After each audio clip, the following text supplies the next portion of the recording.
Ashe hails from the northern Freljord, where brutal tribal raids and inter-clan warfare are as much a part of the landscape as the scream of the frozen winds and the unyielding cold of the tundra. The only child of Grena, the matriarchal chieftain of the tiny Avarosan tribe, Ashe was iceborn, a member of the warrior caste, gifted with an ancestral connection to the magic of her lands and the rare ability to wield the power of true ice. Everyone assumed that Ashe would follow her mother as the tribe's next leader.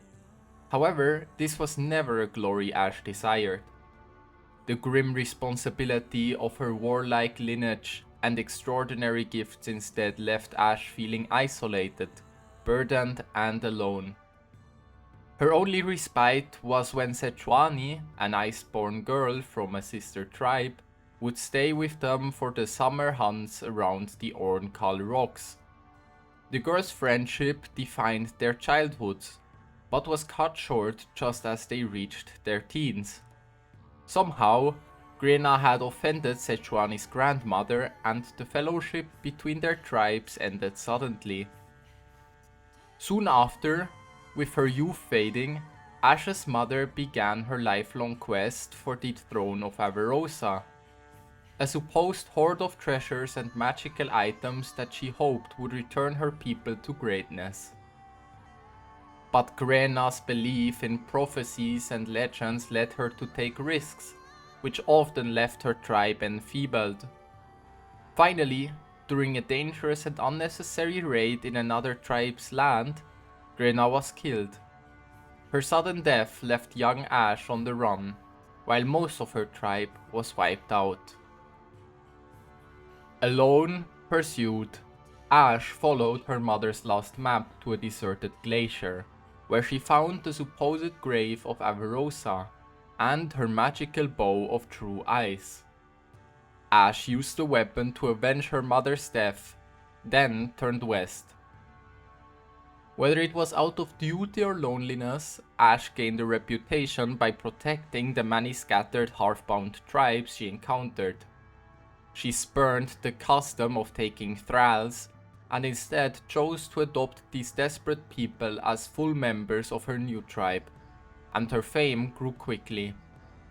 Soon, many began to believe that she did not just carry the weapon of Avarosa, Ashe was the legend herself, reborn and destined to reunite the Freljord. But tall tales would not feed her followers, and their long march south left the tribe on the verge of starvation. So, Ashe leveraged these myths surrounding her, using them to form alliances with the powerful and land-rich southern tribes, promising to unite them into a nation capable of challenging neighboring kingdoms. These new alliances brought new dangers, and Ashe quickly found herself at the central of a political feud. A warmother, as Freljordian tribal leaders are known, was expected to wed, and taking a husband from one of the major tribes would anger the others. Ashe could take several husbands, but this would only bring the conflict to a boil within her own household, and the ensuing bloodshed would shatter the alliances she had fought to build.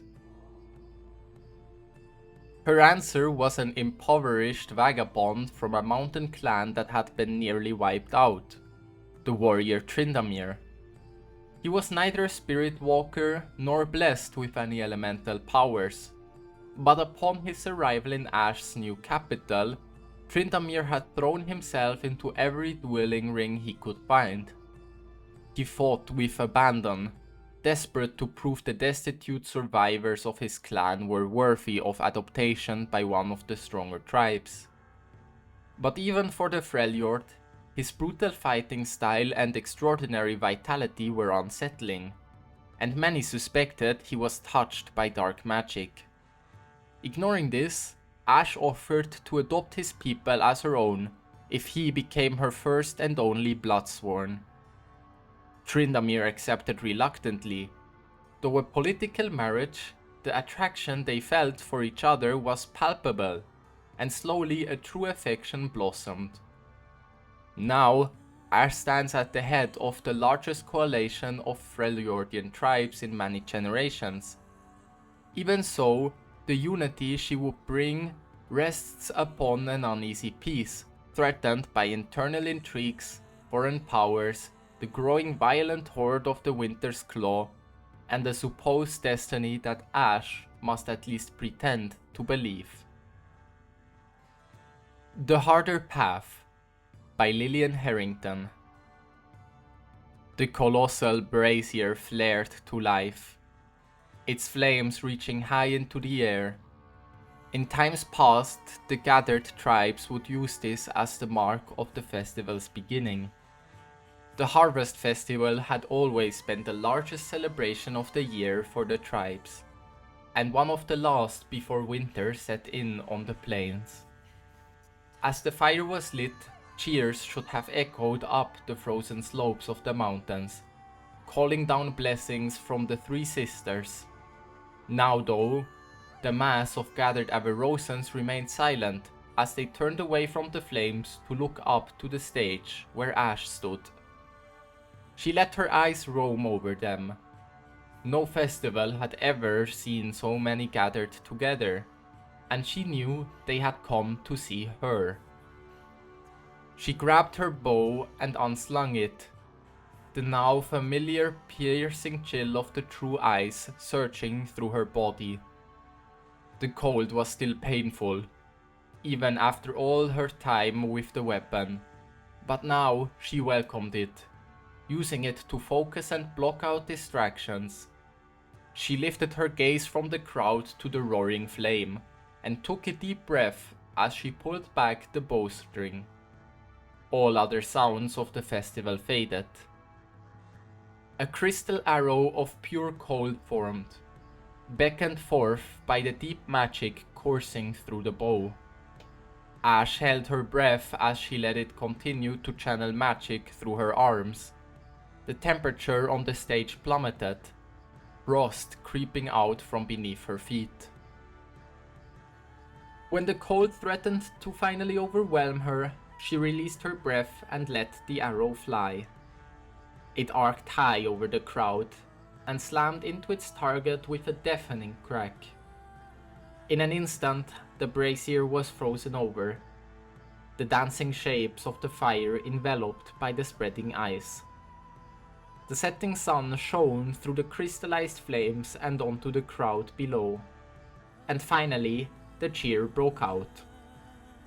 The crowd invoked the blessings of the three, Lysandra, Cerilda, and Avarosa herself, reincarnated in Ashe. Ashe kept her address short. Avarosans, never before has a harvest festival seen so many. Sit with your kin from across the snows. We are one family now. Eat, drink, and enjoy. She smiled as the crowd cried out her name. She raised her bow high and the cheers rose higher in response. Inwardly, she grimaced. As so often, she wondered if it was her leadership that drew them all together, or the weapon she carried. It was the symbol of Avarosa, and many in the Freljord believed that, as its wielder, she was Avarosa reborn. Ashe slung the bow over her shoulder and shook the thought.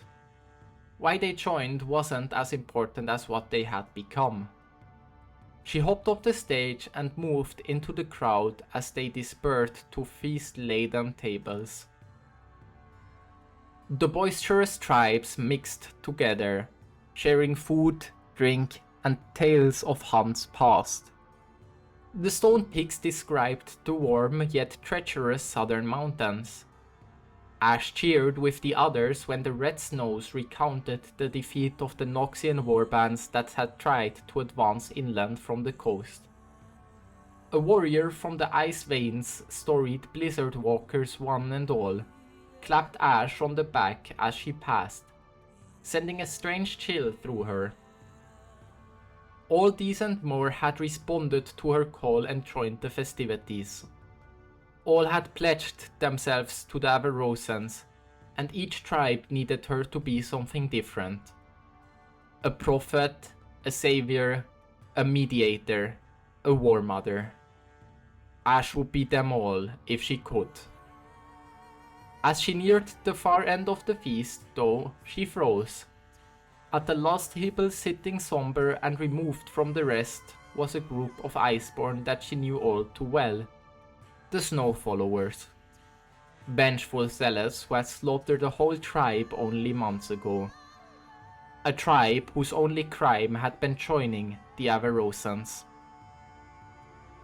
A large woman, doubtless their leader, rose and approached Ashe. Warmother Ashe, Avarosa's chosen, wielder of her divine bow. My name is Hildur Swarham, truth-bearer and warmother of the Snow Followers. Ashe imagined the sight of the scorched huts again, the screams of her people dying in agony, and her fury ignited. The crowd around them quieted as Hildur continued, whispers spreading quickly. All gathered had heard of what the Snow Followers had done. We swore an oath that no faith's traitors would ever follow again those falsely claiming to be Avarosa reborn. Your warriors fought bravely, but not well. She unslung a large war axe from her back, its blade coated in a thin but clear layer of true ice. A true Iceborn, she bore the discomfort of the weapon's chilling effects silently. Ashe measured the woman's wide stance, counted the few steps between them. Dried blood matted Hildur's armor. More Avarosan blood? Ashe's muscles tensed as she prepared to move. She was ready for any attack. What she was not ready for, however, was for the warmother to kneel, lower her head, and offer up the war axe with both hands. Forgive us, warmother Ashe. I did not know then what I do now. I came to challenge you before all your followers, to unmask you as a false prophet, but the magic you wield is beyond any I have ever witnessed. None can deny that she speaks through you. I offer you my axe, Truthbane, and my head. Spare my people that they may prove their worth by hunting, farming, and dying in your name. Each of the gathered Snow Followers followed their warmother's example, kneeling in deference. At once, voices from the crowd called for vengeance. "Death to the raiders!" they cried. Barely more than smoldering ruins when Ashe had arrived. The skeletal remains told the story of a village surrounded.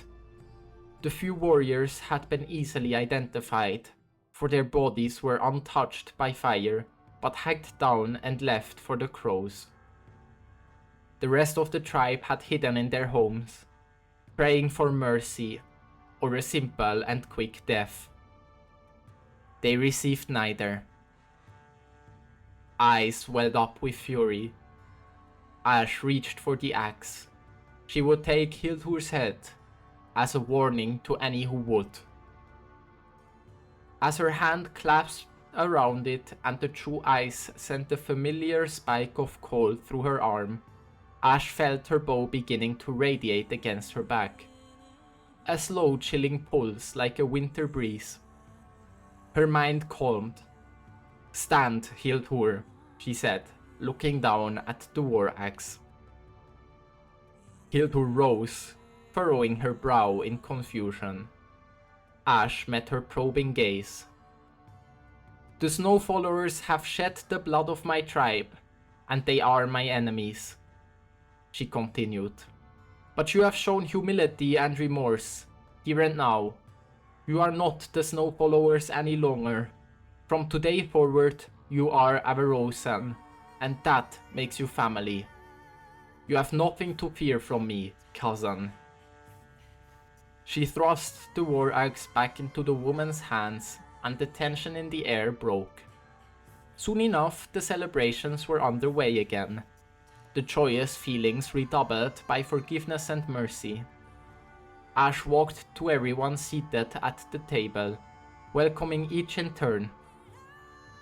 As she turned from them and walked away, she was careful to keep her grief in check. Her heart still burned, but her people needed her to walk a different path than that of revenge.